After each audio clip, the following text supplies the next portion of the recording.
Alright, I'm just gonna do it.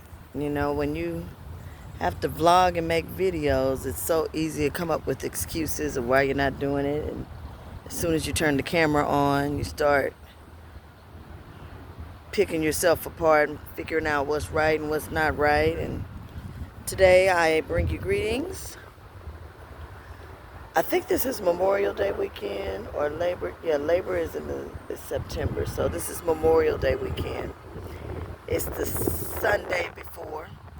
I am out at New Orleans City Park in front of a tree that looks a little bit like this.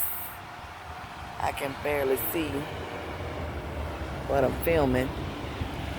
And I'm just gonna let the camera follow me around. And so I'm out here. I stand before you happy and content. It's funny, the scripture, I was about to say something else, but the scripture that's coming to mind is, in all thy getting, get understanding.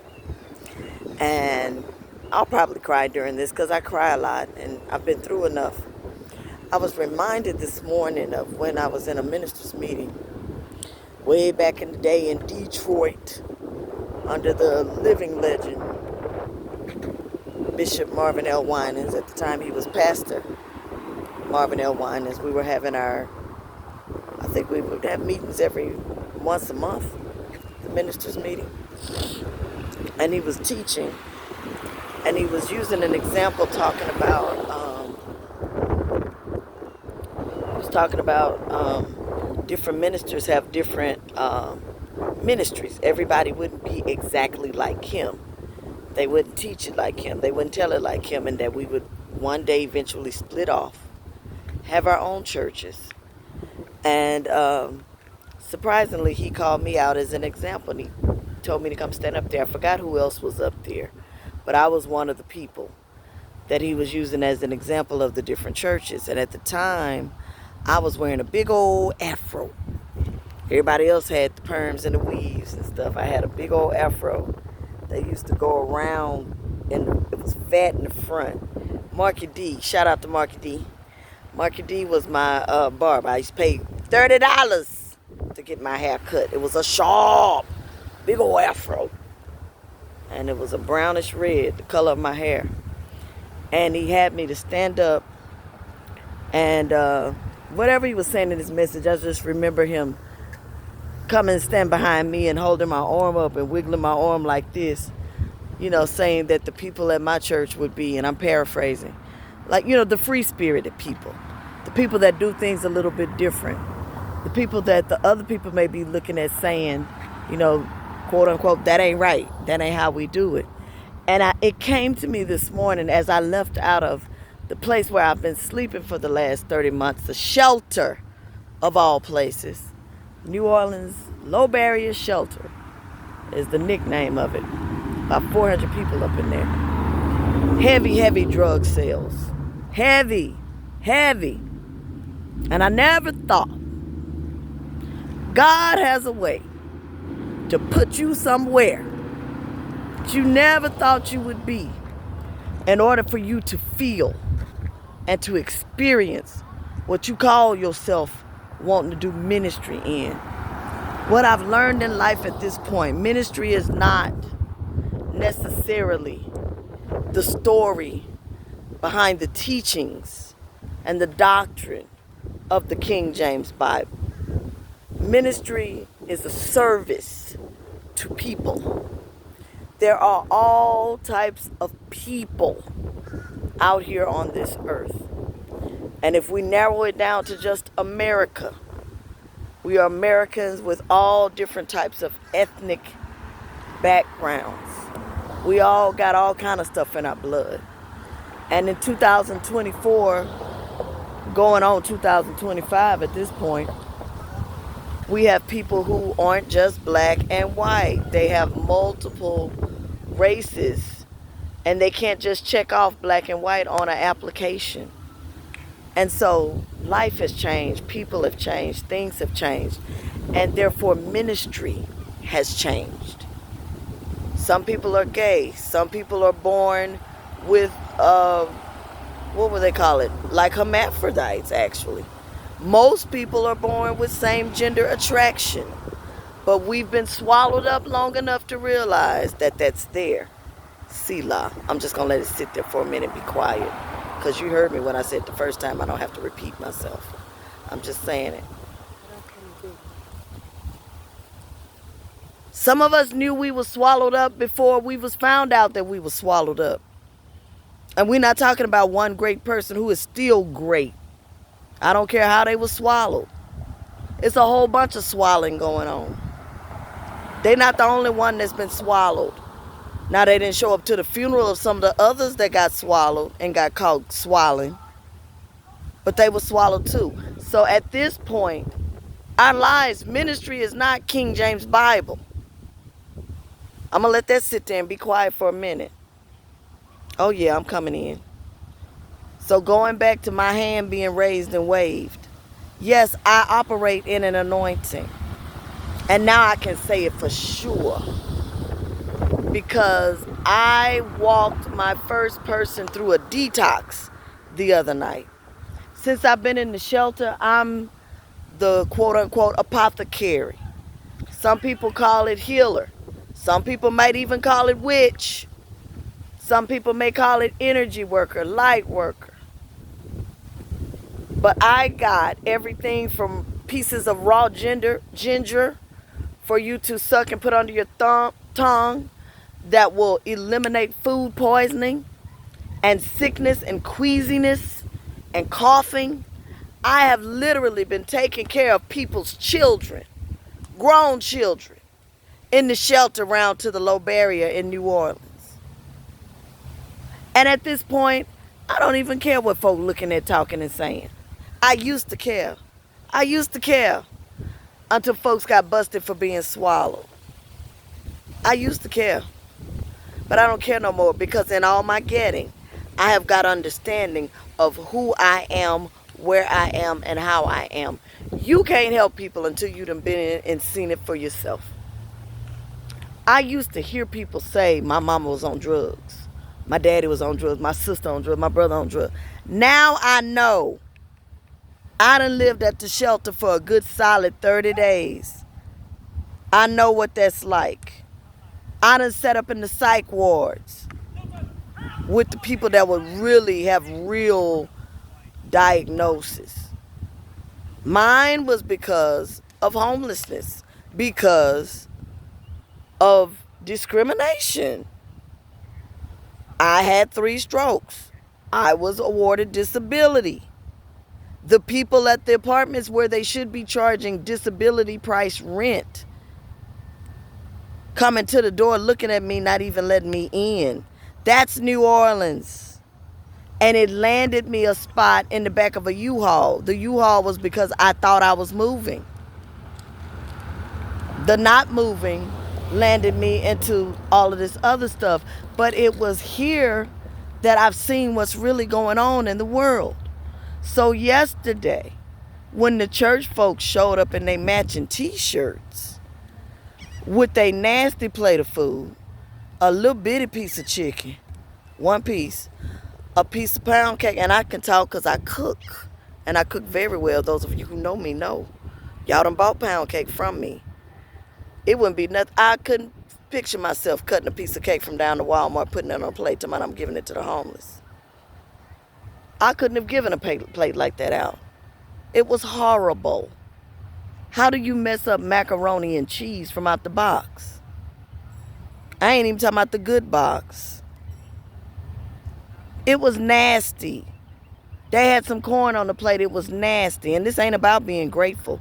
My point is about us tithe paying, or those tithe paying Christians that get together and put on their t-shirt and come down to places like homeless shelters and think they doing something around Thanksgiving Day, Thanksgiving week, and Christmas Day or Christmas week and all that kind of stuff. That ain't what these folks need. These people are being placed inside of institutions that are running the drugs. I said it. They got them there all in one place so that they can feed drugs to them and keep them there and not get better. And they got their street characters running the whole bathroom system. At my menopausal 52 and a half years old, I cannot get up and go to the bathroom at 3 o'clock in the morning without believing God to get into a stall.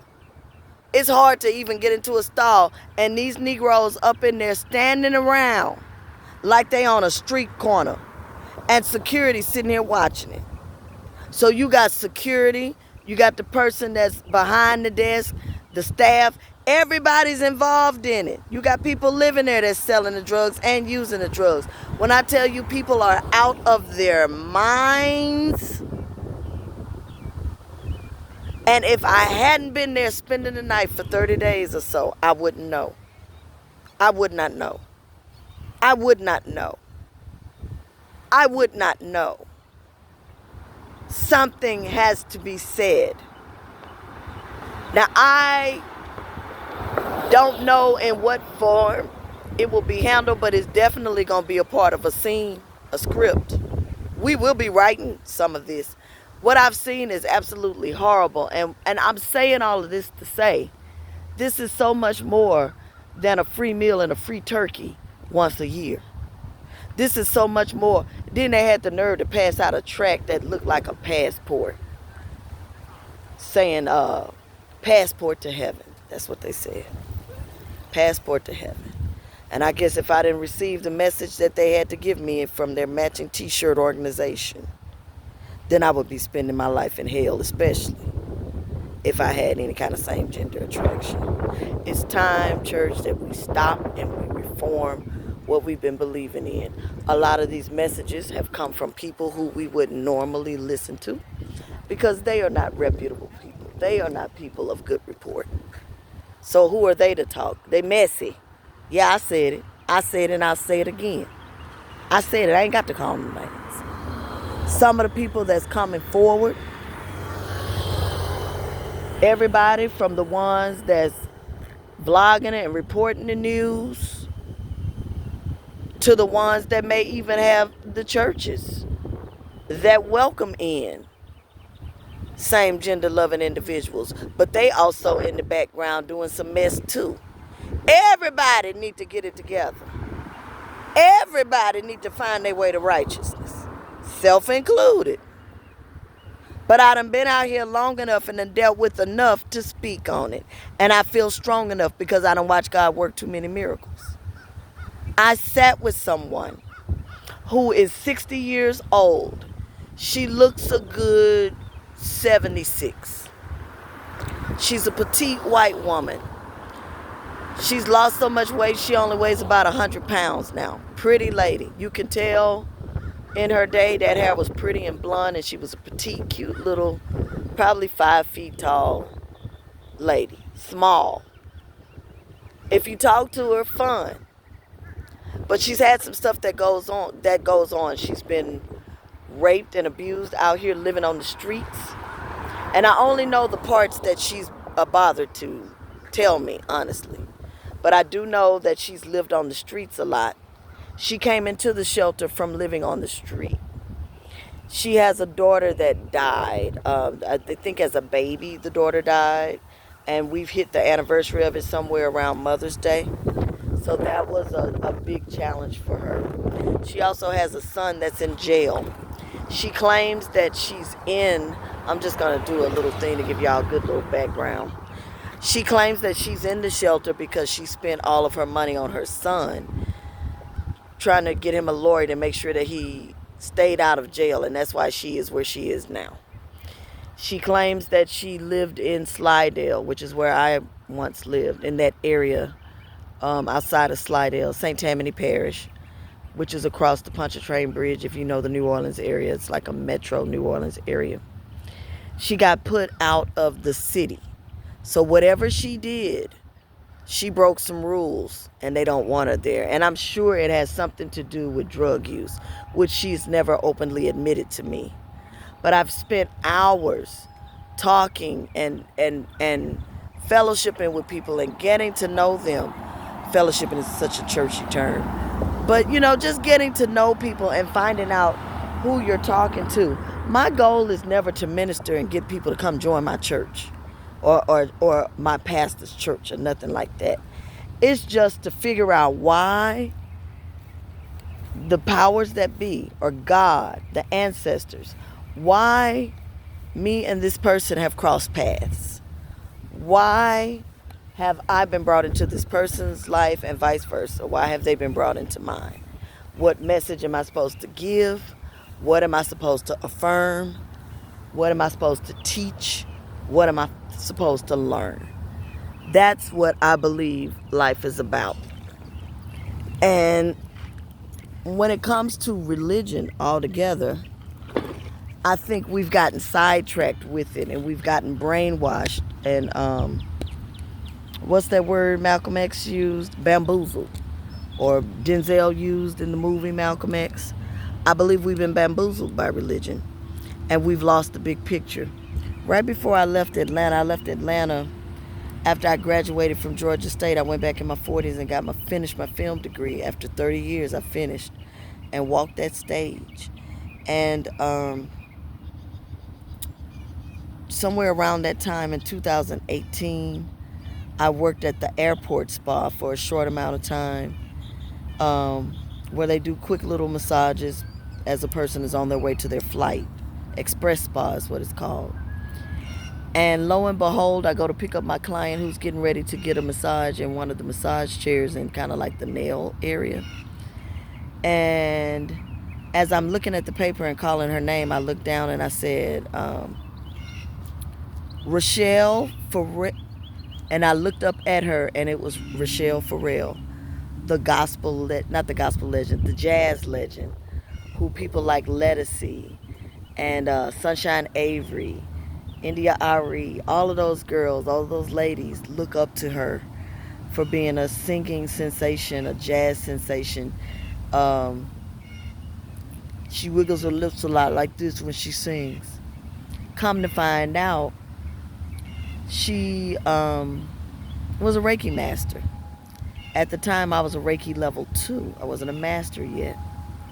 But she was a Reiki master, and long story short, it was one of the most memorable, wonderful sessions I've had. And out of all the celebrities God has blessed me to lay hands on and do body work on, she's in my top 5, definitely. That was one of the most wonderful sessions. And in that session, she was very responsive to me as a therapist, and she was very responsive to stuff that we usually work, we're taught to work with our eyes closed, so you're just feeling and going, and it's a very spiritual thing. And I was working on her feet, and in my mind I was sending just a silver light, just working with light and stuff in my mind. And when I sent it through her foot, as I was touching her foot, she responsively yelled out, "Woo!" Like she felt it. And that's what she was doing throughout the massage whenever I would send stuff. Because people normally don't respond. They just lay on the table or they go to sleep or they don't say anything. They don't share with you what they're experiencing. And she was very vocal about, she could feel every prayer, every time I prayed, every time I sent something. You know, because as I'm praying over people, I'm speaking within my mind and my heart and my spirit. And these are things that I've learned that the Bible don't necessarily teach, but we're supposed to come along and teach this to the others. The older women teach the younger women, the elders teach the students. And we've lost sight of that because somewhere in America, we've gotten choked up and bamboozled with that whole King James Bible thing. And it has to be that, and only that. And with that, we don't understand that there are other things. There are other gifts that we have labeled as, quote unquote, witchcraft. Yeah. I'm going to say it again. There are things that we have labeled as a negative witchcraft because of King James. King James was having problems with some people who could be noted as witches or whatever, but witch didn't mean what it meant back then. They made it mean what it mean. Just like hoodoo and voodoo and voodoo, all different things.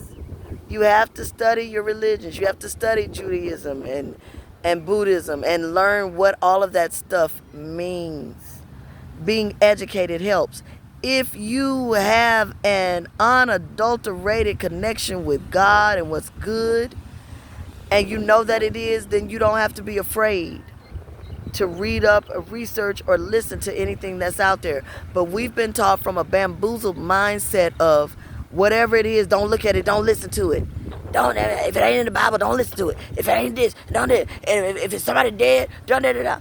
Our ancestor veneration is what we need to heal from these people who have come through and didn't do so good on earth.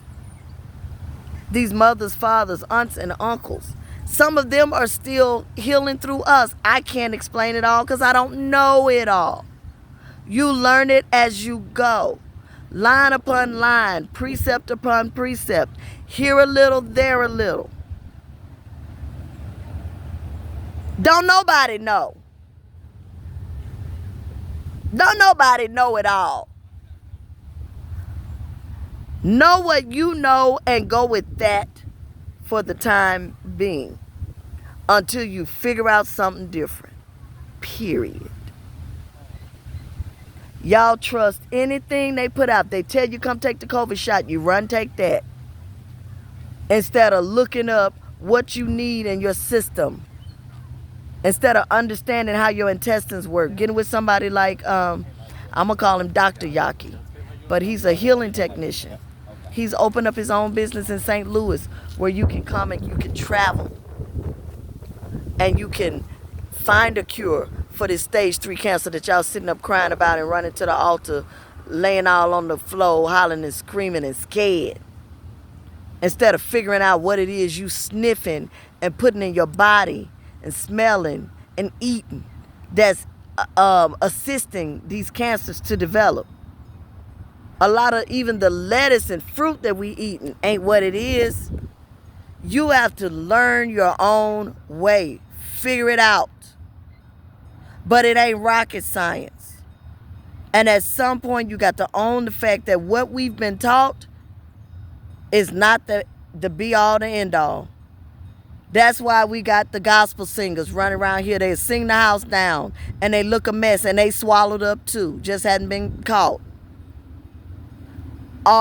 Just about everybody that's married then turned cartwheels, doing other stuff and lying. Everybody lying.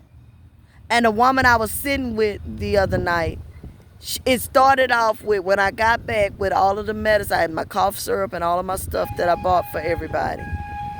Cough drops, Imodium, all of that. She said her stomach was toe up because she ate a hot dog at lunch. Her stomach stayed toe up from 7 o'clock until 5 o'clock in the morning when the ambulance finally got there. You can't throw up a hot dog that long. None of the good white folks that stay in that room of 28 people in our particular room, it's women only in my room. None of them bothered to let me know that she was detoxing. All of them knew what it was for somebody to detox. Let me explain this to you. I know of detox from what I've seen in movies growing up. Somebody's shaking because they haven't had a drug. They're trying not to use a drug. So they're shaking frantically. They're sweating. They are, their body physically wants the drug. And so I didn't know the details of how a detox goes. Now I know firsthand. The way a detox goes is that you start off, I'm just going to use all the cuss words, pissing and shitting on yourself. There we go. You can handle it. Yes, you can. Yes, you can. Because I can. You start off pissing and shitting on yourself. That goes on for hours. And then after that, it'll eventually turn into you throwing up feces. Just like if you've ever been with somebody that's dying of AIDS on their sick bed, or maybe somebody that had kidney failure or whatever, they'll start vomiting up feces, fecal matter. That will start happening. Or you can start throwing up blood. That's when it gets worse and worse. Here's the difference between AIDS and all of that and when you're detoxing. When you're detoxing, what's happening is whatever you've put in your system is coming out of your system. So the longer you do it, the worse it smells.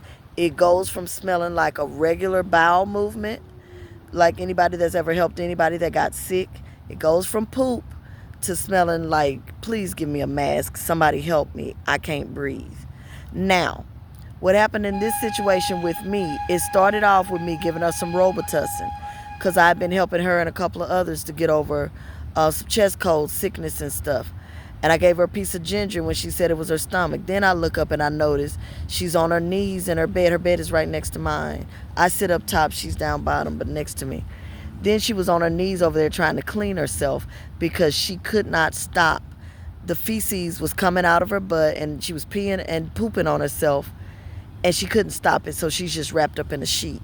She tried to blame it on the fact that they were in the bathroom doing drugs, but I happened to have known. I had just gotten home. I'd been out, had a wonderful day, relaxing like I am now out here in the park, enjoying life, figuring things out.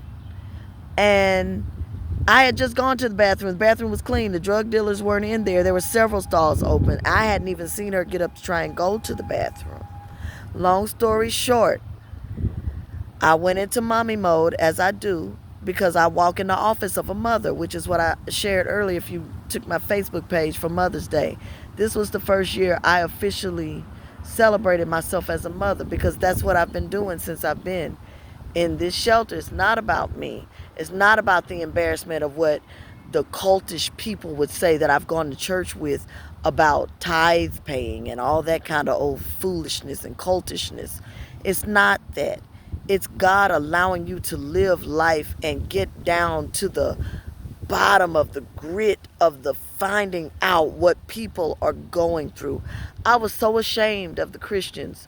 And I know y'all, if you know me, you know I jump subjects, so I ain't gonna even apologize for it. But I was so ashamed of the Christians that showed up to give food the other day, Saturday, at the shelter. They looked so prideful as they were going to get into their cars. They got tired of being out there. I guess they felt it was too hot. So they didn't wait for everybody to come down and get plates. They just started giving the plates by the 2s, 3s, and 4s. So some of the people that went down to pick their plates up were coming back with 3 and 4. So other people who were just getting their clothes on, getting down there in time, they didn't get nothing, you know. But they were so prideful. They didn't have... I didn't feel the Spirit of Christ. I didn't feel the love. And when I opened my plate and tasted the food, I was more repulsed than appreciative. Number one, I wasn't hungry like that. I just went down there to get some food. But the principle of the thing is, this is what makes people feel so accomplished in their righteousness, accomplished in their religion, accomplished in their holiness, that they're helping people. And to look down on people and assume, yeah, people make mistakes and they make decisions and stuff. You know, some of my predicament could be because I didn't save every penny. I don't know. But realistically, we all spend a little here or there. We all mentally deal with some stuff socially, familially, as far as family goes and things of that nature. Things hurt. People have PTSD. People have all kind of stuff going on. I don't have all the answers to it. But at the end of the day, if you are a vessel and you are here on earth to help people and to minister to them, you're supposed to be equipped and mature and sturdy enough to stand and take their hand and help them up out of the water from drowning. You ought to be able to have your footing to where when you stick your hand out, they can hold on to it. You shouldn't be so fat that I can't grip on to you and hold on. I said it. You shouldn't be coughing so hard and so sick yourself that you can't help me get well. Come on. You shouldn't be so hypersexual and horny that we can't have any kind of association and relationship without you trying to have sex with me, manipulate me, get what I have. What is going on with those of us who say we're here to help people? What is going on with, we already know what the government, I may as well not even go down that track, because systematic racism covers all of that. The division of the black race to this day, the way that it's stuck. And I'm sure I'm not the first person to say this, talking about black people and how the money don't stay in the black community no time. I want to say, they say it's, well, let's just say it's less than 24 hours. But these other communities can hold money within their community long enough to build it, long enough to where you can drive down a street and see street signs written in their language. We don't even have our own language.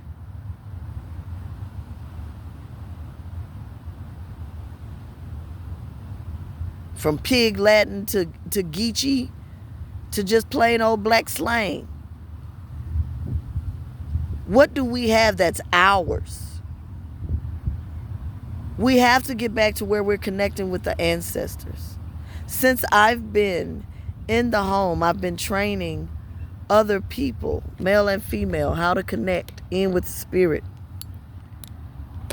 to identify who they are and how they are, and to be truthful with themselves. The lady that I sat with, who I took time to befriend, who I bought a monthly bus pass for, so that she could get back and forth to her little working concession stands and stuff, who I've been encouraging, who I've been teaching how to use her cell phone, how to get on there and figure out how to use the bus. Just stuff that I hear her griping and complaining about, trying to help her be in a place where, or to pray to where her ears can be open to her own demise, as well as praying the same thing for myself. Oh yeah. Not just looking at them, but seeing in them things that need correction, and identifying phases of that going on in myself too, or in my past, or in my familiar background. So it's been ministry on a different level. But anyway, long story short, I sat with that woman all night, Friday night coming into Saturday. And it took the front desk and the security to talk me through. And the beautiful thing about it, the security guard, a young black girl that had time to explain to me what was going on with this detox. And that regardless of whether I knew the lady was on drugs or alcohol or not, just know for sure that's a detox. She began to describe to me what was going on. And every time I would leave the room trying to get sheets and stuff to clean the lady up and to gather her things and, for the dirty clothes or whatever, everything that girl was telling me was happening would happen. And I was trying to find a roundabout way to get the lady to take an ambulance, because she was saying they don't call the ambulance for people. The people have to call the ambulance themselves. That if the lady could get to the hospital could at least give her one of the nauseated pills, or one of the pills that they give people, or shots, or dosage or whatever. They give people something that matches whatever drug that they were on. They have a name for it. I don't know it by heart, but everybody who knew about drugs knew the name of it. But there's something that they give the people that matches drugs. It mimics drugs in their system, that stops the body from going through so many convulsions and just horrible rehab stuff that it goes through when it's trying to renew itself. I went in to tell the lady, trying maybe talk her into going, not letting her know that I realized she was detoxing. We still dealing with this a hot dog that got you throwing up like this situation. And she wasn't throwing up nothing but phlegm rather. And I had to coach all the people around that were just staring. I had to coach them to leave the room and stop staring. I had to coach them on how to gather the bags, put on some gloves, get a mask. And they kept praising me. They kept looking at me saying, oh, it's so good that you were here. You were, and I was like, this ain't about that. This is about not just her, but all of you owning the fact that you have a drug addiction. You're in a shelter because you have a drug addiction.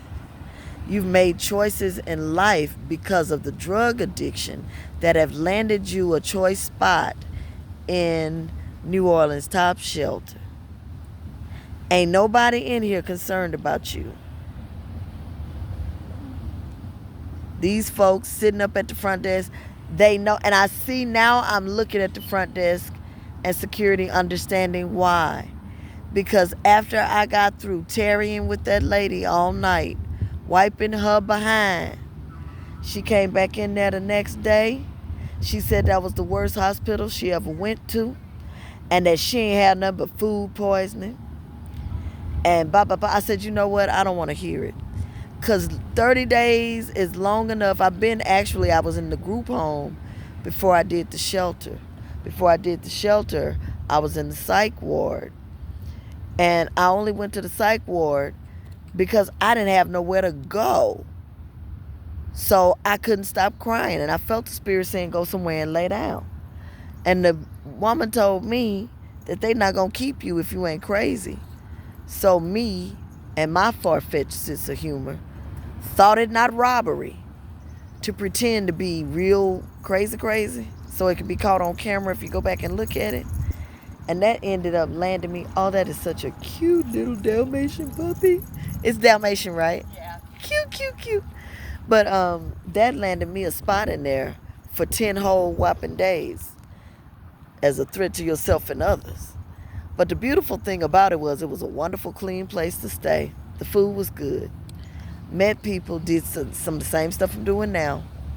Learned lessons. Saw what goes on in the government when you're locked up in a hospital. And it's absolutely ridiculous and ungodly. And somebody needs to know what's going on. Period. It was very Lisa Lingish. Thank God for the Lisa Ling anointing. So I could go on and on for days about this. I haven't posted anything since I got to the low barrier shelter because the stuff that I've seen has been so intricate.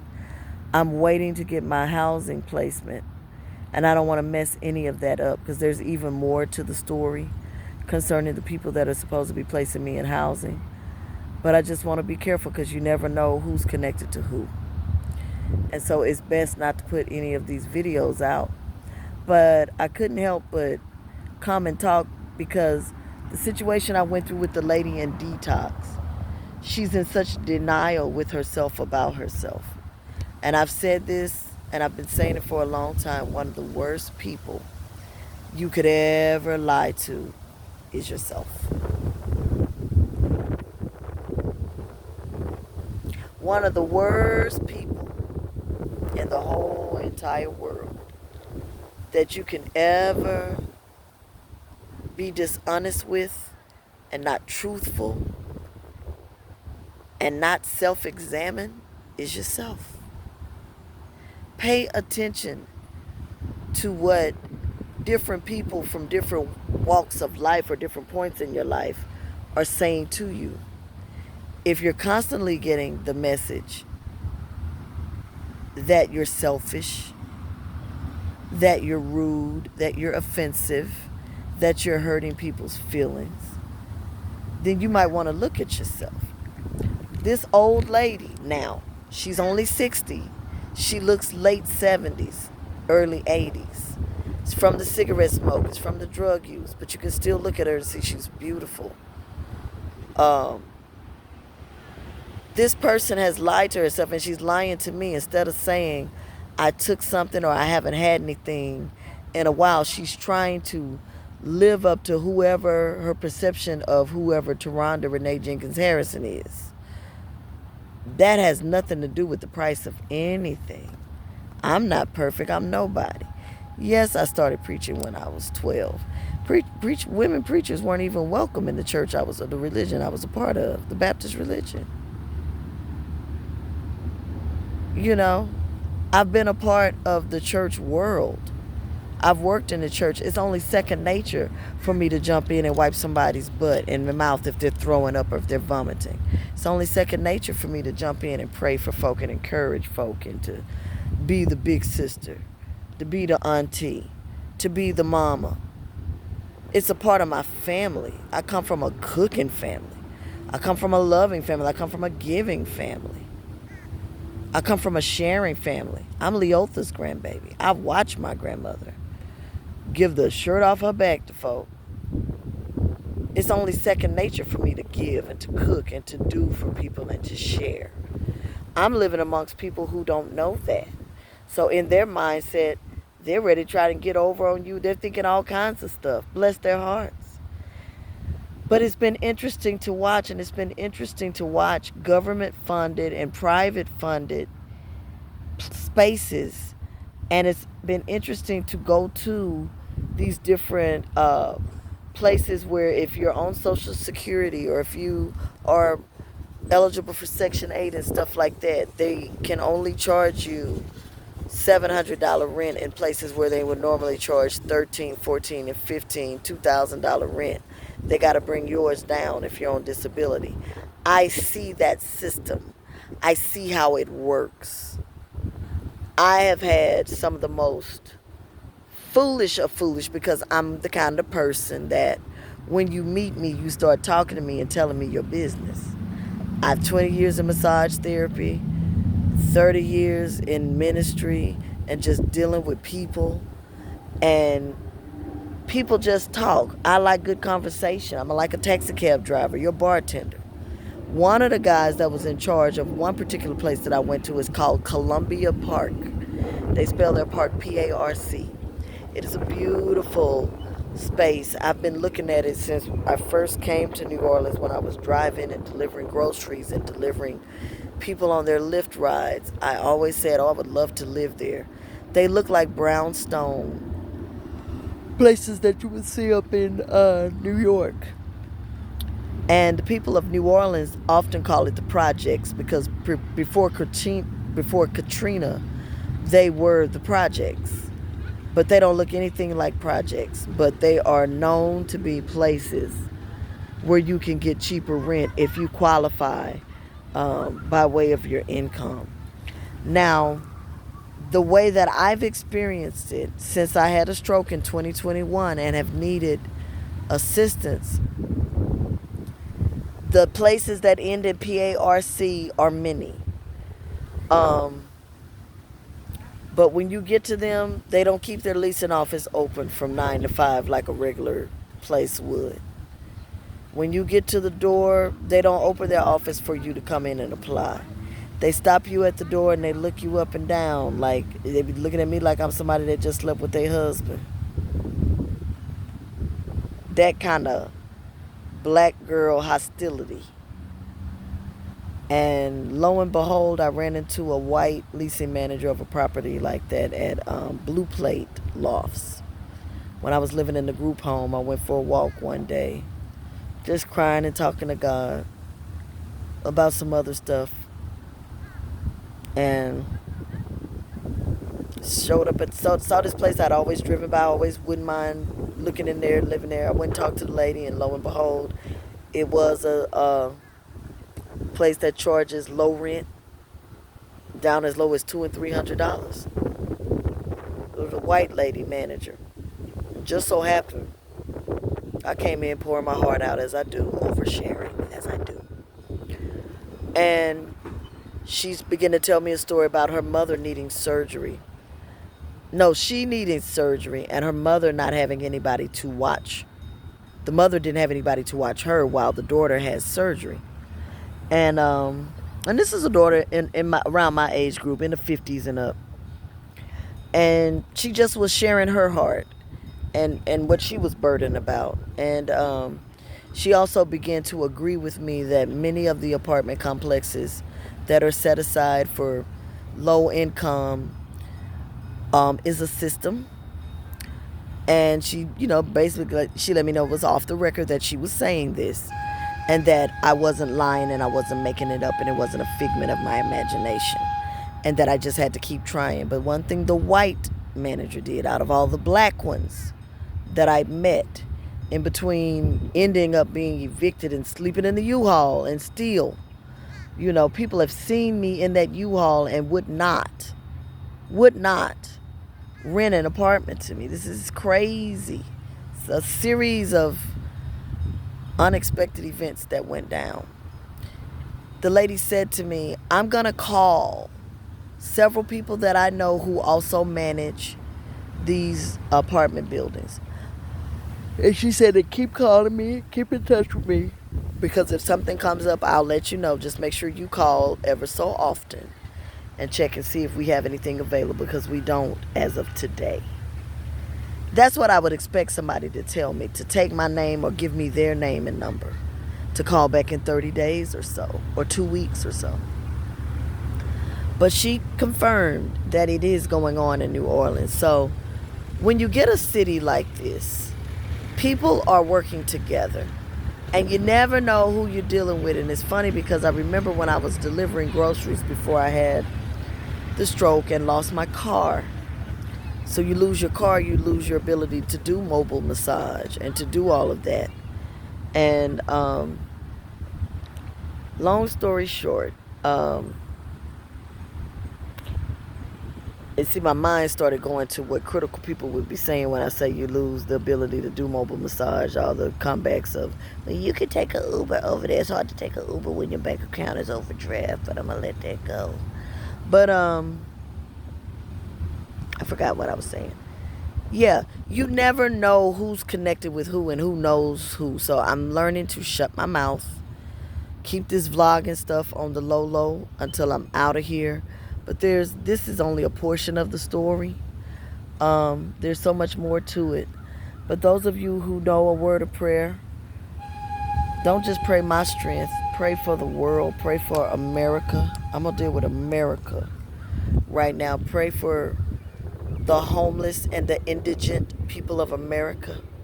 I have met people who have lived at the low barrier shelter as I've gone around, and I've started to have a passion to want to get into possibly doing some drug rehab. Now that I've actually walked somebody through, and to see them come back the next day and how they could possibly come back, and the way they cuss you out. You talk about swallowing your ego. That ego got to go when somebody comes back and call you everything but a child of God, literally, for even suggesting that they could be detoxing, when everything that you're doing is a detox, baby. There's no way around it, and everybody knows. Matter of fact, they know because somebody's doing it every day, if not every other day. People are detoxing, and it's funny because the next day I was twisting somebody's locks who God sent to me and said to me, can you twist my locks? She had just started her own locks by doing the 2 strands, but it hadn't been twisted since then, but it had started to lock. New pregnant girl, young girl in her 20s, pregnant, in a shelter, 2 front teeth busted out. She said to me, I like your spirit. I can't let everybody play in my head because I'm sensitive in the spirit. I don't want everybody touching me. But will you do my hair? I gave her what I know would be a good $150 hair service. Didn't even think about charging her until other people, they see you doing stuff like that and they want you to do theirs. And it's like, okay, I can't do all y'all for free. I'm doing this one person. As I prayed over her and I spoke over her the normal way that I would do, like I did with Rochelle Farrell and other massage clients when I'm working around crown chakra and whatever, I prayed over the girl, and she was very quiet about whether or not she was on anything or whether or not she was selling anything, and she don't have to tell me any of that. I'm learning the code of how to move around that. But a man came by with a bag of clothes, which were obviously his clothes that he pooped in, just like the lady that I was helping detox the night before. And that stench is the same smell that I smelled coming from the lady. So it's either everybody's doing meth and they're doing heroin in the particular place where I'm staying. It's a very popular thing. I could talk even longer on this, but I'm starting to learn what it smells like. Now I know what it smells like whenever it's coming out in a fecal manner. I know what it smells like when you leave the bathroom and you just lit up and you smoked it. Now I know what it smells like. We all know what marijuana and I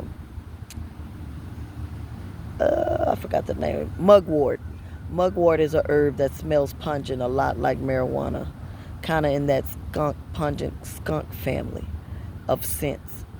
Now I know a little bit of what either heroin or meth smells like when you smoke it, because that's what they're doing in the bathrooms. There's needles all over the floor. Um, it's been hell, but it's been a happy hell in a sense. I sleep good at night. And that same little lady that I helped through detox when she first came to the shelter, matter of fact, another one of the white prejudice ladies who I overheard calling someone else a nigger under her breath, but I happened to overhear because I was standing right there, and I've overheard a lot of conversations that she has with her little drugged out white friends that all look like they used to be pretty people with a little bit of money at one time in life before they did one drug too many, probably started with marijuana. Yes, I said it. I'm going to put that right there. Because if you know anything about herbs and healing, then you would know that smoking marijuana is not the way to get the healing. Putting it in a salve, putting it in food, stuff like that is. But smoking it is like the less, and then to not grow it yourself and not know what's in your mix. I can't fully talk the whole THC thing or whatever all of that means. But the marijuana needs to come from a certain place. If America is legalizing it and giving it to you and putting it on a pink ice cream truck outside of the W Hotel in Midtown Atlanta at the corner of 14th Street and Peachtree, just drive by there if you're in town in Atlanta and see if it's still out there. If they got an ice cream truck selling you edibles, then you better bet just as sure as the Popeye's chicken sandwich was the prelude to COVID. You better bet something else is in that marijuana. But you so busy being addicted to it and hostile about it till can't nobody tell you nothing. It's time that we wake up. We wake up. We wake up. We wake up. And we connect in through ancestral veneration. Regardless of what your ethnic background is, there is a spiritual team out there waiting for you to take heed to whatever it is you're supposed to be doing. You did not come to this earth to smoke weed every hour to 45 minutes every day, all day. It is not funny, it is not cute, and it is not cool. And we got Christians doing it now, thinking that they the bomb diggity. Something wrong with your spirituality if you always got to get something from outside of yourself besides air and nature, grass, water, fire, earth, wind, and fire. If you got to go outside of that to get your freedom, you're lying to yourself and others. Govern yourselves accordingly. So I'm saying that to my little lady that I helped through detox that's back acting a fool and arguing and having. In the midst of all of that, I'm watching God help me to connect with other people, because the people that saw me wiping her tail all throughout the night Friday night and saw her come back talking to me like she do, they're getting the apples, the bananas, the oranges that I got in my stash. They're getting the cough syrup, the cough drops, the vitamin C, the root ginger, the prayer, the conversations about what to do if I'm feeling this and that type of depressed, the invitations to come to the park with me and breathe. I know who I am. And if I ain't got nothing else out of this trip through New Orleans that I know beyond the shadow of a doubt that the ancestors called me to, I was driving. I was supposed to do a show in Shreveport, Louisiana, which, by the way, 50 Cent has now bought a production studio in, and I'm still yet in Louisiana, because Tyler Perry wasn't my avenue. And things are coming out amongst everybody and their mama that got everything to do with Peaceful Tree, which is the television drama I've been working on since 1999, which God told me to revamp in 2012, a couple of months before all of that stuff went down with the whole Eddie Long exposure. And it was about a lot of the subject with the whole Eddie Long thing and a lot of other stuff. I've been working and I've been carrying in the spirit these characters in this play. I've tarried with them. I have worked with them. I'm channeling them. And I don't say it embarrassingly. There is a beautiful connection between Black, African American folk magic that a lot of Africans don't even know about, because they've been bamboozled by the teachings of those and the whole message of the King James Bible. That same King James Bible that showed up in 1650 something when we did the first slave ship, the good ship Jesus, where they went to Africa and kidnapped melanin people and raped and pillaged them across the water. How you find it okay to rape somebody and kill them on your way to America, I'll never understand.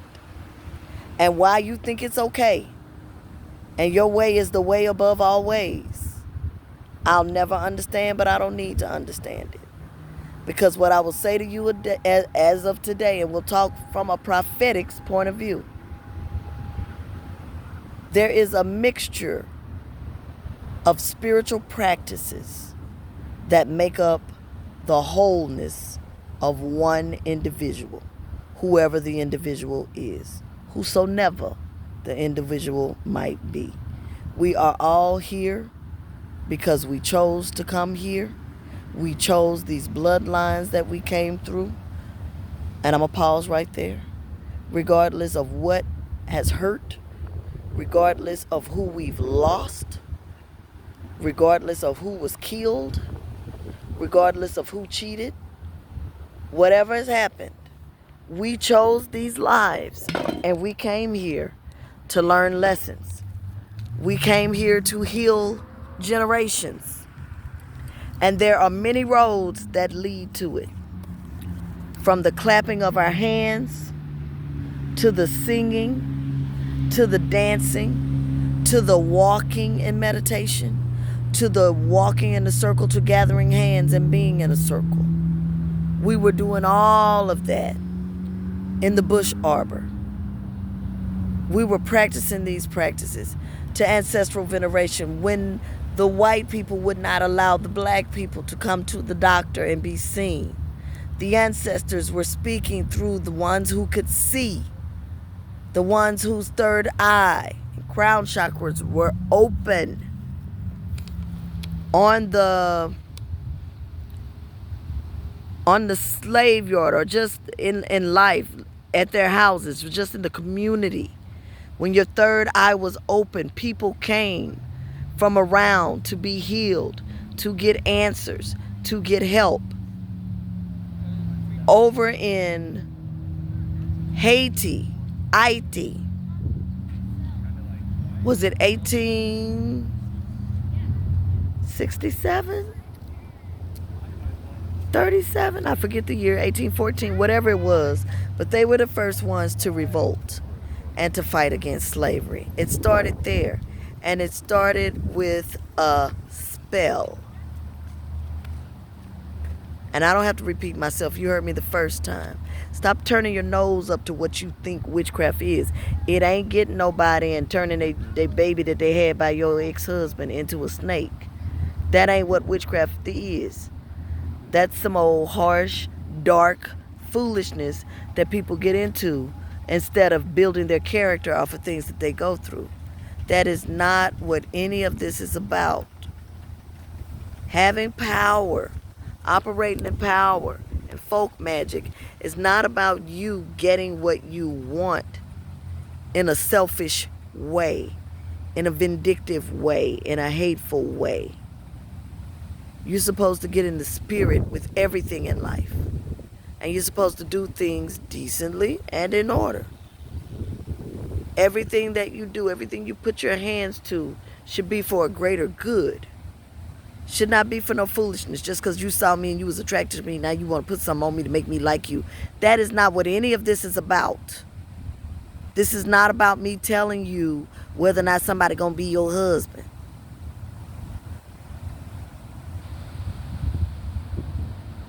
We have gotten misconstrued and mixed up, number one, in the church, because by way of King James Bible, we've been trying to live out lives that are impossible. From these one man, one wife things to these, it always has to be the opposite sex that you're attracted to these, what else? So I heard somebody saying in the break room yesterday at the shelter, they said something to the tune of, if you divorce somebody and you get married again, you still married to the original person that you divorced. So it ain't ever right to remarry. And I witnessed a group of people saying amen to it because they were too afraid to disagree with it. Because whoever says God said the loudest is the one we got to follow and we got to fear. I don't serve a God of fear. God has not given me the spirit of fear, but of love, of power, and of a sound mind. So I bring you greetings from the wonderful city of New Orleans, Louisiana, as I'm on assignment here. And in the words of my former pastor, once a pastor, always a pastor, God has a work for me and I'm living in it. I have officially tarried with somebody through an overdose. Through a detox. I touched a young lady who I've seen her time and time again. She's a pretty young white girl. Young lady.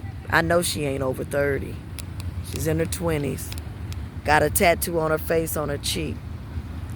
She's in and out of the shelter because there are days when she spent her night, God only knows where.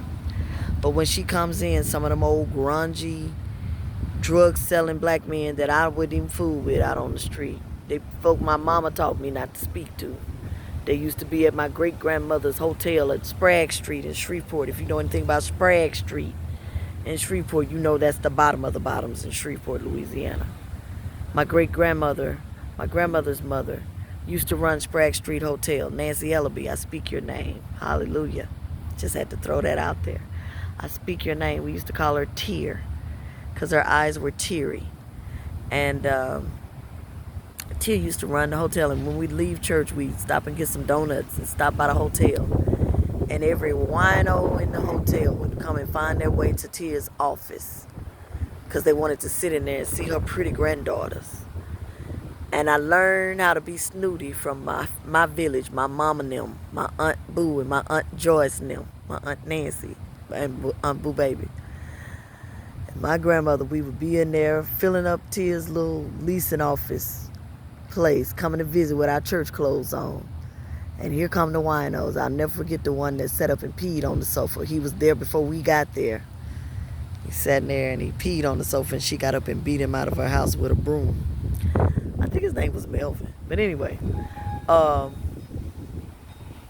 never forget, but it was there that they taught me how to be a snoot with certain type of folk who ain't no good and don't mean you no good, and who's drunk and full of filth and negativity, you know, looking you up and down, looking at your breasts, wanting to touch you, wanting to molest you. They taught me, you know, don't sit nobody laugh, don't go over there hugging nobody. You stay over here by us.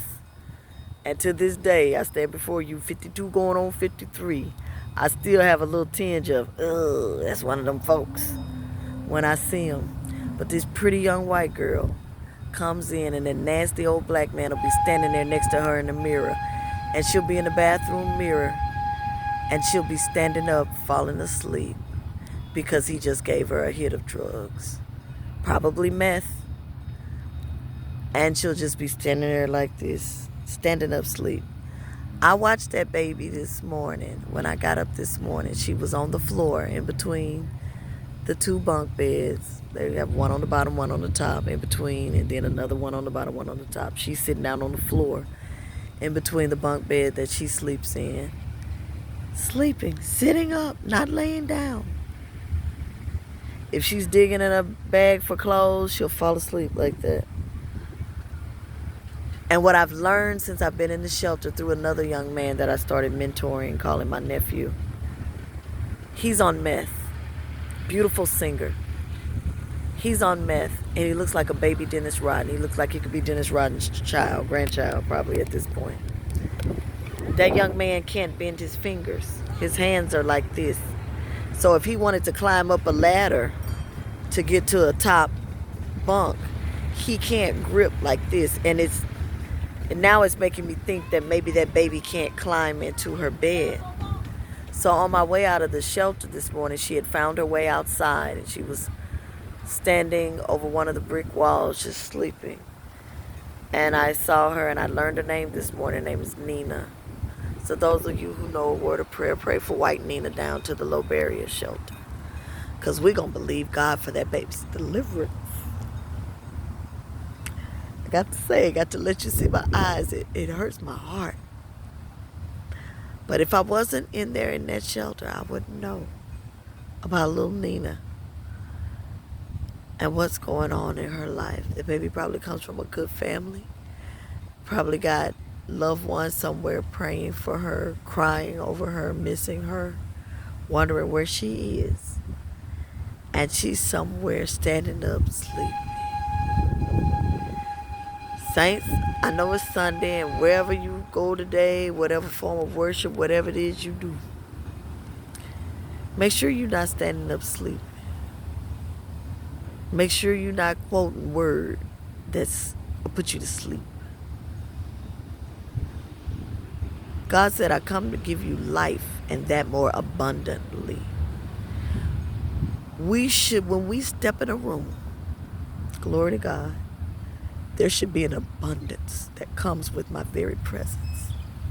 I done spent too much time in all-night prayer with the greatest of the greats.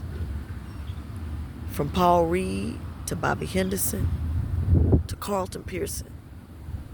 We speak your name, Carlton Pearson. We speak your name.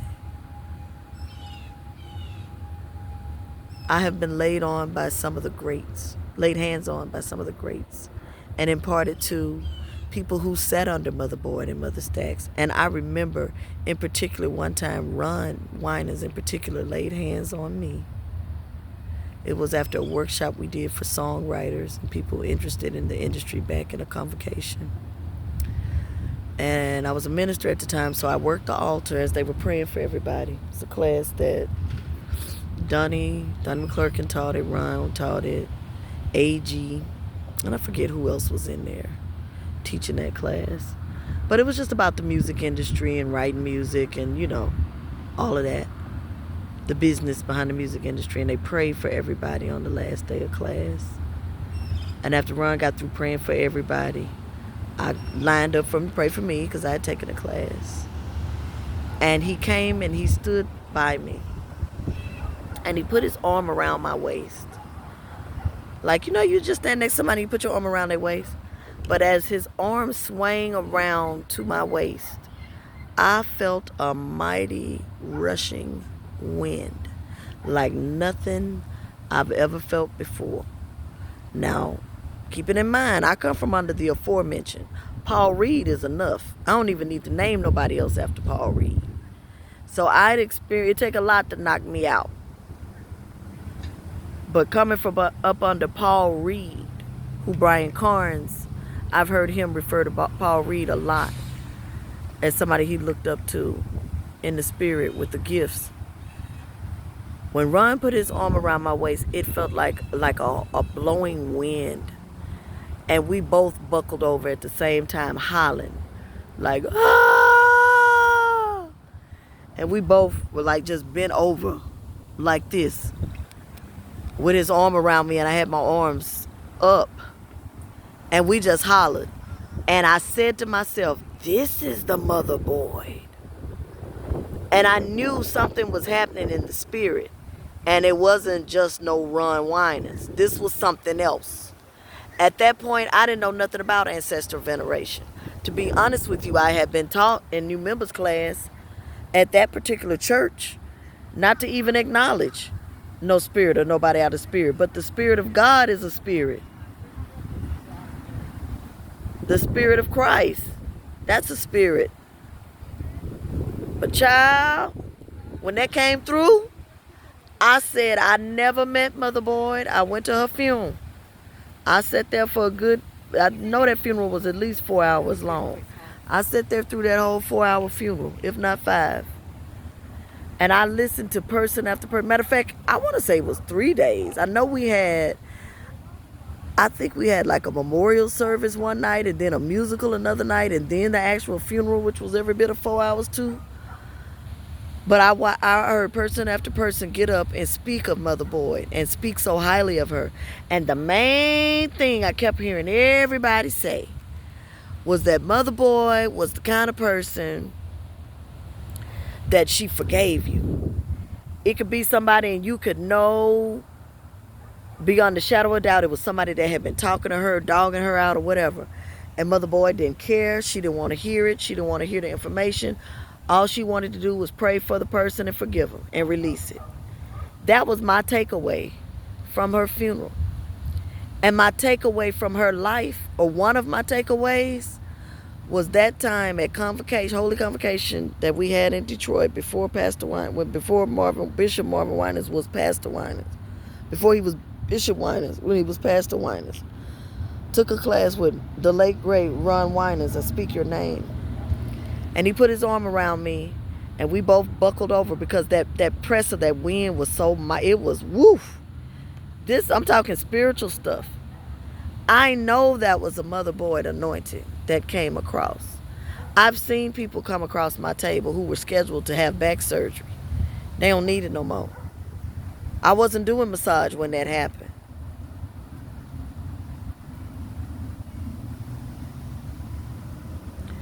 The other night when I was helping that lady go through the detox, I was climbing once the EMTs got there. I was climbing down off the ladder for the EMT because she started throwing up so bad until when she could catch her breath, she was begging me to call the EMT. At first she was hollering at me about it. Now she's begging.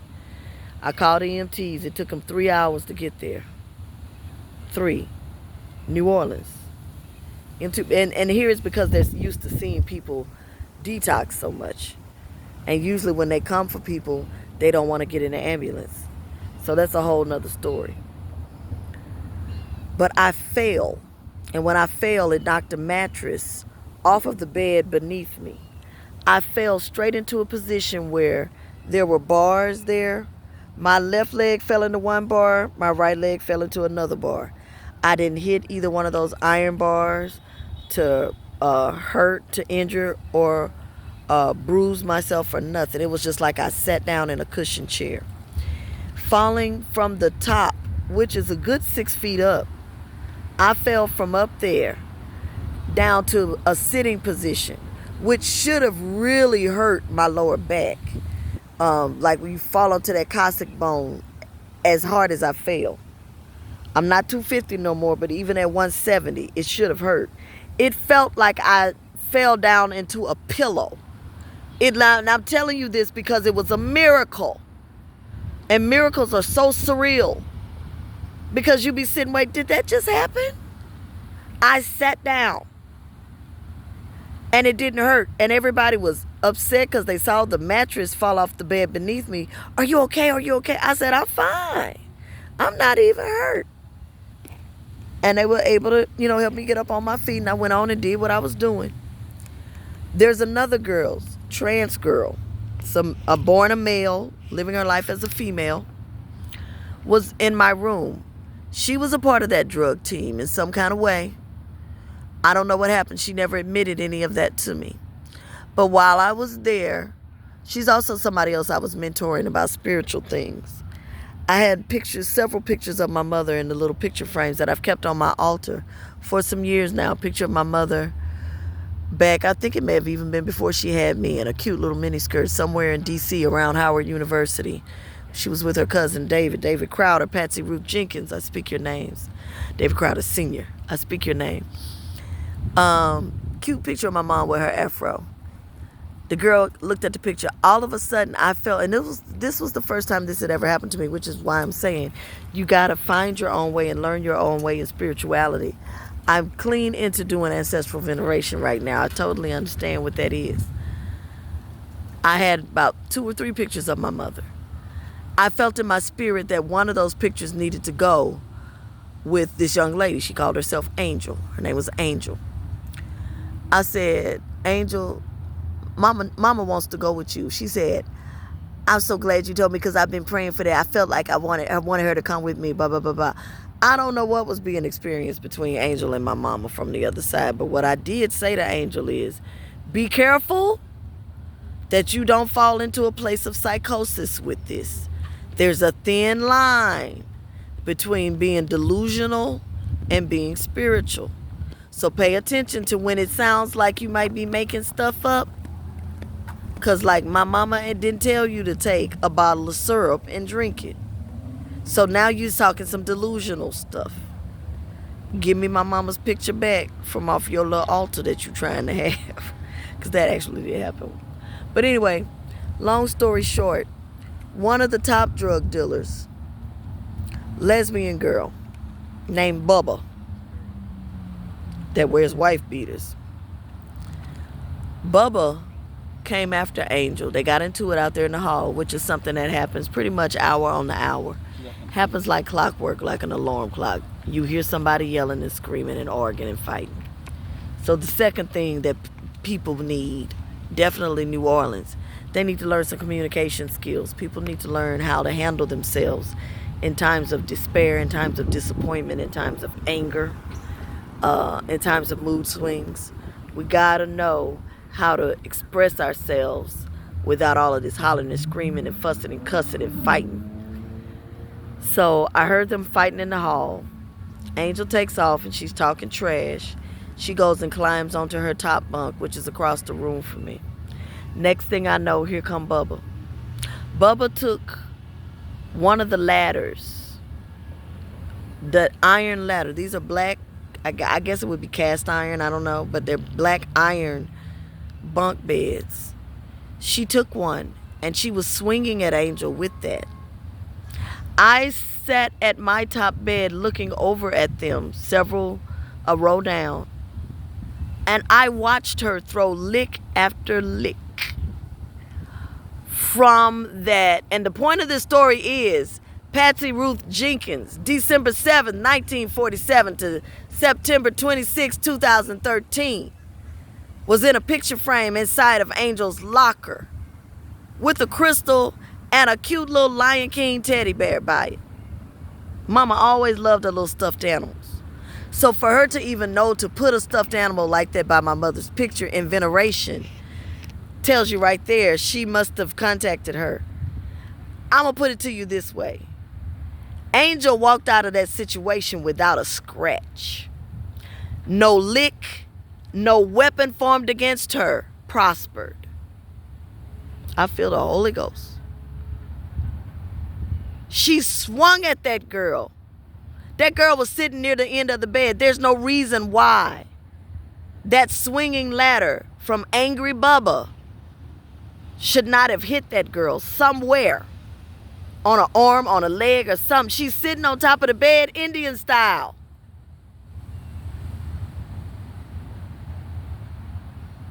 She done hit her, swung at her.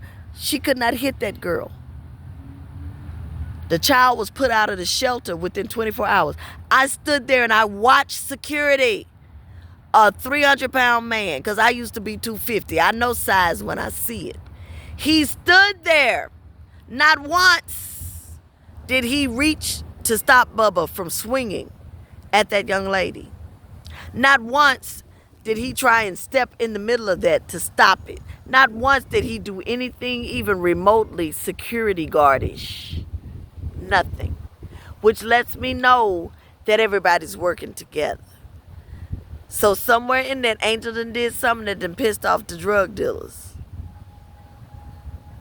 And everybody that I asked about Angel and whatever happened with Angel and why was Bubba beating up Angel, nobody will give me a straight answer. But my mother was with her. That girl wasn't beat up because of Pastor Bruce Jenkins. Could be a coincidence. I don't know, but it's a true story, and I saw it with my own eyes, and wasn't nobody else up in there but one other girl. The other white people left because when they started fighting, stuff started rolling, flying across the room. A bottle of water came flying over there on our side of the room, and the two white people that was on my side took off running and left. But I've seen some things that make me unapologetically say that the God that I'm connected with is a Christ connection, because I know of him, I've learned of him, I've experienced him through church, through prayer, through intercessory prayer, through the laying on of hands, either me receiving it or me laying hands on others who have also spoken in unknown tongues. What I've come to know as a medium and friends with other mediums who also do God's work when they go to sleep at night. They've been doing this for years, longer than I have, in other areas. I know it from one area. They know it from other areas.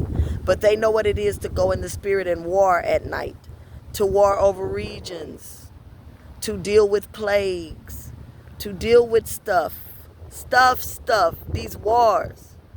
My nephew, a same gender loving individual, was hit by a car. His arm came out of his socket. His left leg was broken in 4 different places. He was in a coma from early Sunday morning around 3 o'clock when he got hit until that Friday. When he came out of that coma that Friday, his adoptive mother had died. He met her when she heard that he was in a wreck on Sunday. She got a call early Sunday morning that he had been in a coma. She went into a stroke immediately, had bleeding on the brain, the same as he had in the hospital in New Orleans. She was in New York. She went into a coma. She never came out.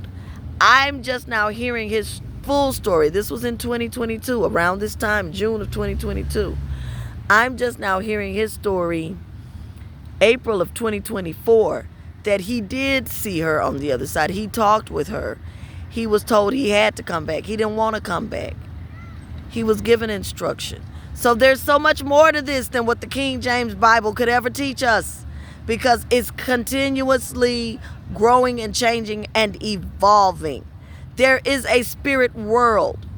It can be not easily accessed, but accessed through the manner in which we've practiced. For those of us who know Pentecostal church, for those of us who know Full Gospel Baptist and other Baptist-costal and AME, different sects of religious church as we know it, whether it's black church, white church, especially those who know stuff from the Church of God in Christ route, things that were started in Azusa from that 1906 era of Azusa, Charles Harrison Mason, and all those other big Pentecostal leaders. That's a portion of it. Charles Harrison Mason was doing Congolese root work straight from up out of Africa. And the pictures of it were on the back of the Church of God in Christ Sunday school books. Ain't none of this stuff nothing new. There is nothing new under the sun. Stop letting the politics of King James gay behind and William Shakespeare and Constantine's horrible, hateful, killing folk to make them be Christians ass. I said it, ass. My throat was shaking because I need some water. Stop letting them be your end all, be all the end all. Get somewhere. Get out here in nature. Find you some water, some grass, a good tree. Take off your shoes. Put your shoes in that grass and let the Spirit speak to you. It's not by chance you made it to this. Not by chance you stayed to the end of this video. If you stayed to the end. There is more to God than what we know. And you can't put it in a book. 66 books ain't gonna get it. 66 books ain't gonna get you nothing but confused. You can go down the background of any of the man-made formed churches based on the Bible. All you find is pedophilia, sexual inconsistencies, manipulation, foolishness, and a lot of it, you talking about witchcraft, you talking about Satanism. Horrible, evil, dark magic. You are a God. You are God. You are not egotistically, capital G, God. Don't go there egotistically.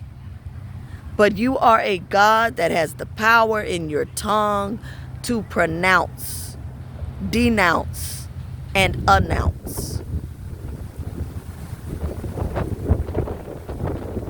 You can pronounce, denounce, and announce.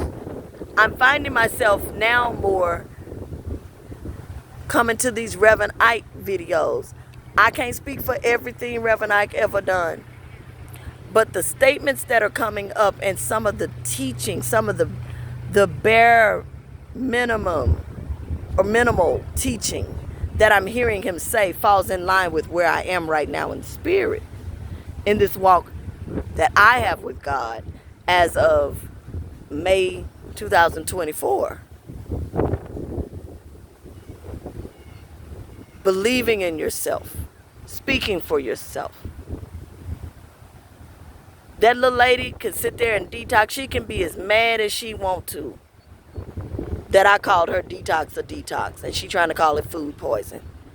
It ain't a hot dog big enough to make you throw up and doo-doo that long. If anybody has ever had diarrhea, you know, after you get everything out of your system, it turns into like a liquid water, and then you just sitting there pushing. Your stomach will begin to, what's that word? I can't think of the word. But your stomach will shake, retching. It'll retch. There's a word that I want to use for it, but you'll be retching. And your stomach will be spazzing. But nothing's going to come out if nothing's in there.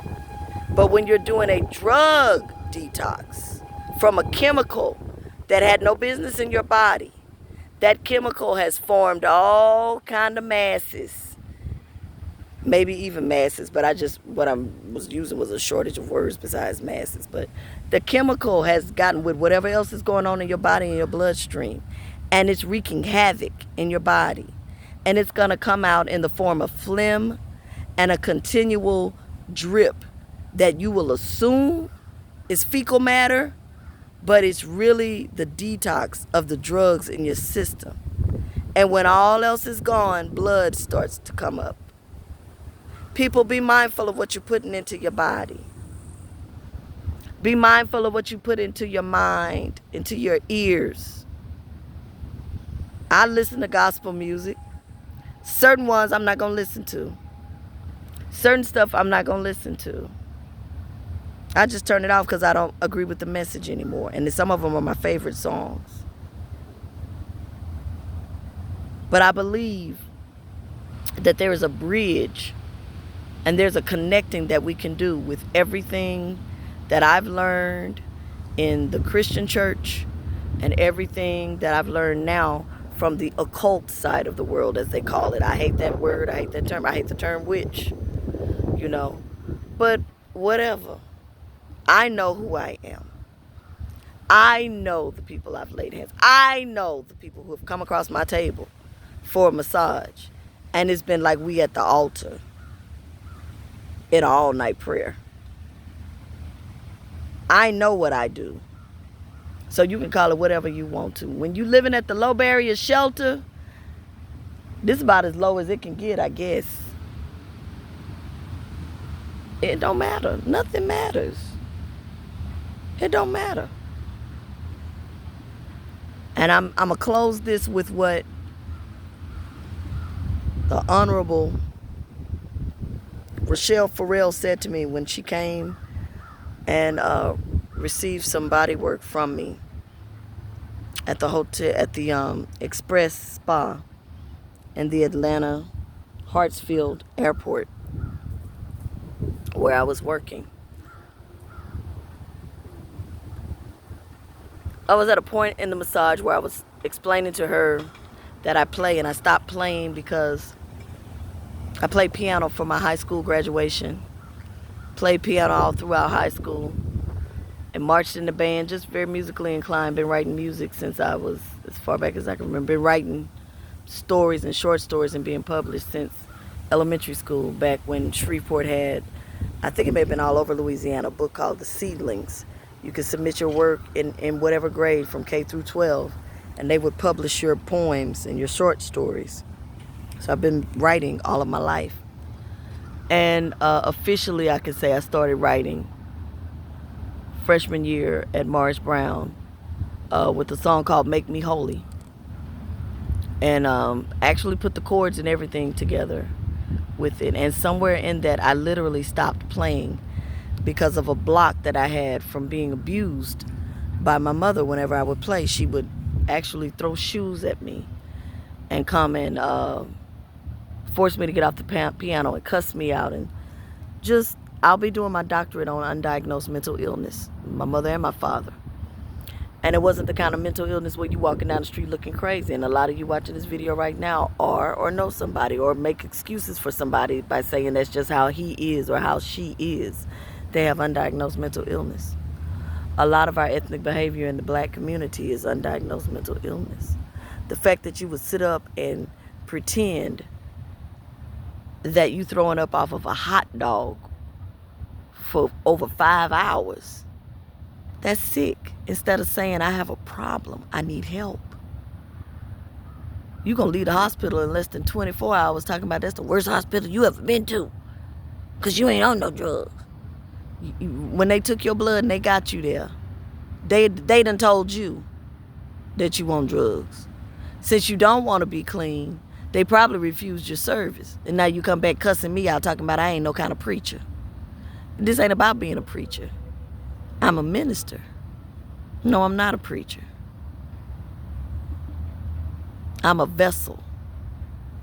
I'm here to operate in healing, whether it's the physical body, the emotional body, the mental body, or the soulish body. This is what I do. Or the social body.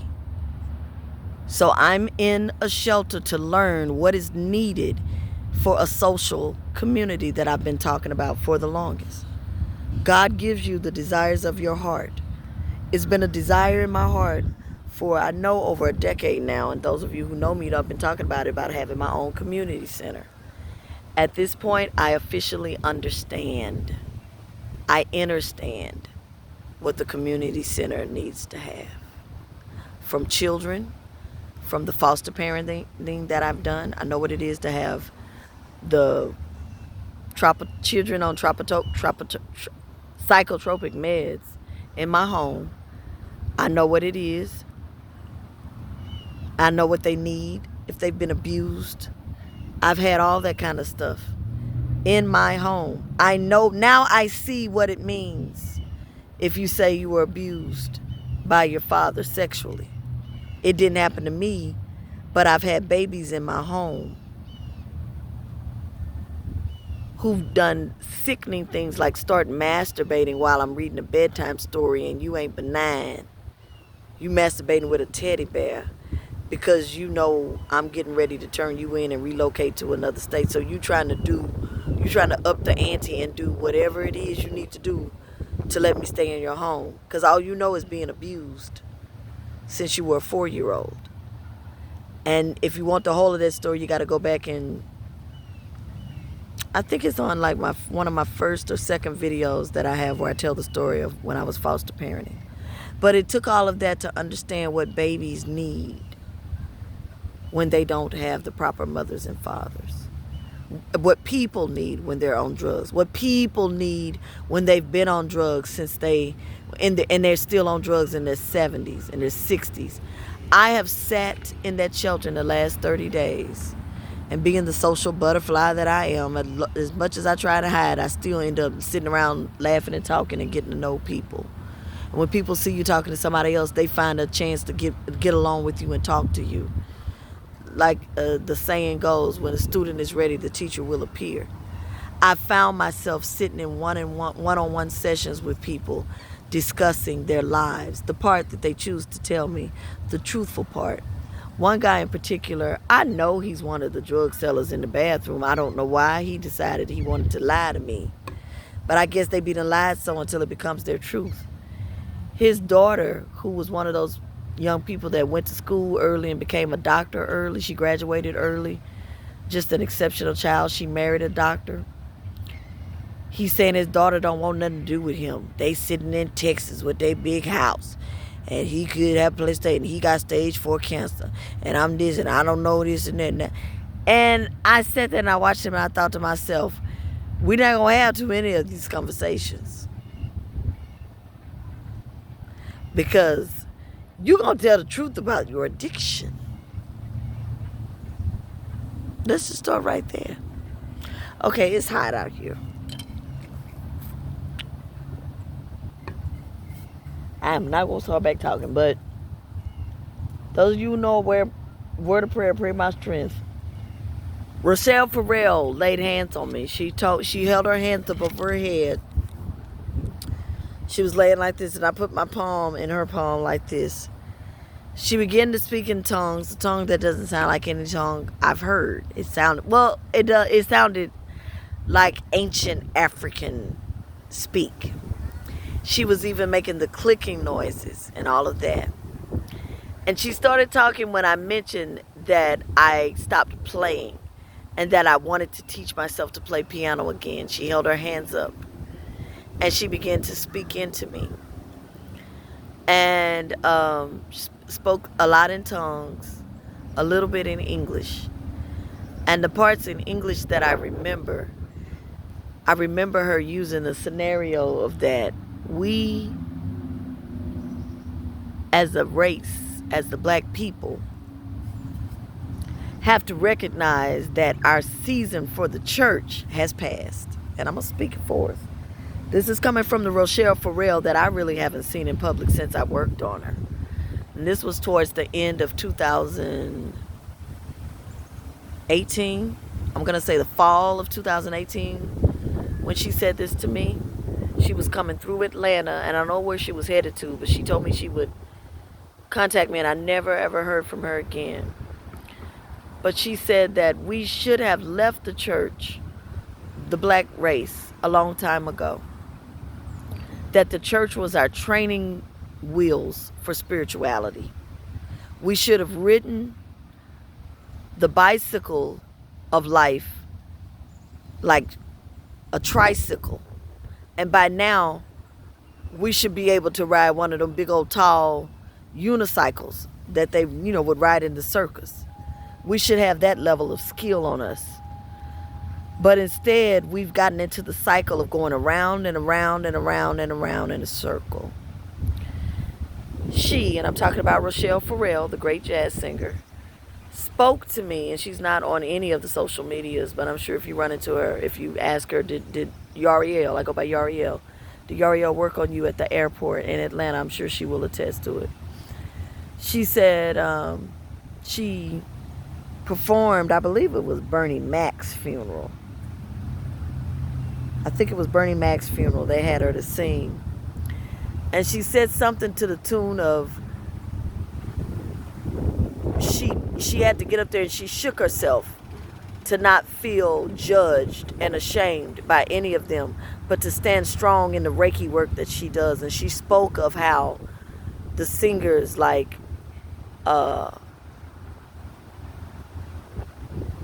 I know it was Lettucey was one of them. Yahriel and them. That she's able to minister to them and that they come to her to get Reiki work done. And that she works over the younger generation. And I remember her making sure that she said to me that you're very special. She said, what's in you is not in your average everyday person. That blessed me. Because for the longest, I judged what God had put in my spirit based on whether or not somebody gave me a collar or okayed me to wear a collar and gave me a legal document saying minister or put me in a certain row to sit in. And when they weren't pleased with the amount of money that I brought, even though they were busy being swallowed up and doing whatever the hell else they do, because they do a lot of things.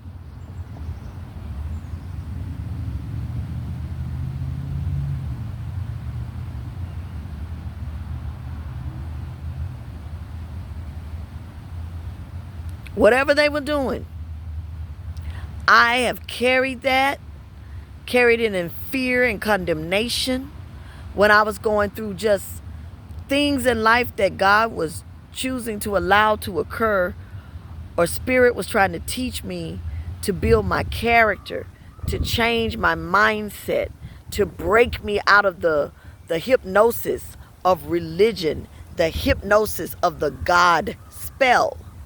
The GODSpell. Come on, Bishop Pearson, help me say it. It's the GODSpell. He was trying to break me out of it from the time I got to Tulsa in 1996 up until 2015, when I was told that my family members and everything I had was going to be lost if I didn't bring God an offering in 30 days. My family members was going to get sick and die. That was spoken. 2 weeks after God told me, I'm calling you out of the church. I didn't believe it until I went in there and that man said that I was going to die. My family members was going to die. And folks in that church started dying left and right. Young people. Mamas. Brothers. It was never retracted. It was never repented for. The swallowing up of that individual was exposed. People laughed about it, talked about it. And I still felt in some kind of way for years about whether or not I was all the way okay. Knowing that God is speaking to me. Knowing that God is moving through me. He's showing me stuff. He's working miracles. He's healing folk. People getting their breakthrough from all races, colors, and creeds and ages. But still, when you see other people in their what seems to be wealth and what seems to be popularity, when it looks like they're making the movies and building the studios and you sitting here with the $1 million copyrights on your hard drive and not understanding how to get things done, being afraid based on how bad people have told you that you curse with a curse. You ain't gonna ever have nothing. All of that old stuff. Baby, the way I sit before I sit right here on this bench, talking good and loud for an hour. Rochelle Farrell said, I had something in me that everybody didn't have. I'm not the only one. But she imparted into me. She spoke over me. I really didn't even have a full clue about what she was saying. I really didn't even have a full clue about the Reiki that I was doing. I just knew bits and pieces of what I'd learned. I didn't know how serious it was until she started responding to everything I was sending her way in the spirit. I would hear in my spirit to send a gold light, a yellow light, so I would send it. In my head, I'm rubbing the foot, I'm working out the different the tight parts or knots, as you guys like to call it, working out knots and stuff in her feet or in her arm or in her shoulder, and she would yell out. You know, if I told her to breathe, she would breathe extremely loud. She would breathe in extremely loud. And because we weren't in a typical session where you're in a room with the door closed, we were sitting out there in the open in like a nail area type of situation. Other people could hear it. Other people that were doing massage, chair massage, could hear her. She did not care. She got out of that chair, and she was dressed in disguise as the way famous people can be. She had on one of those Gilligan's Islands hats, and she wears glasses, so she put her glasses back on after the session. She said, "Listen," she said, "you gave me my entire life back." I don't know what that meant, but I have not seen her out in the public eye doing stuff since then. She already wasn't on social media, but I don't know what role I played in that. But I don't know if it's boastfully or just talking in God or just being who I am. I am who I am. I thank God for that experience. I'm not an everyday person. So when the little bitty white lady tells me, because I said church ain't what you need, a relationship with God is what you need, she decides I'm ungodly because of religion. I said, screw religion. Baby, if you can sit up and still be on drugs and 60 looking like you 80, don't say nothing to me about what I just said. Don't say nothing to me, because I'm trying to find a religion this Good Sunday that's going to get you to the point where you can own that you was detoxing Friday night. Period. So, Rochelle Farrell said I was anointed, and that's good enough for me. Y'all be blessed. Find your way to a park. Find your way to nature. Get by a tree. Breathe. Sit down and write down what you want to see happen in your life, in your family, in your finances, in your faith, and all thy getting. Get understanding. The world is constantly evolving and constantly changing. Everything must change. Nothing stays the same. We are reforming. And whatever you do, and in all that you do it in the spirit of righteousness. Be righteous. Be right with how you do what you do for whoever you do it. And walk in love. Y'all be blessed. Thanks for listening.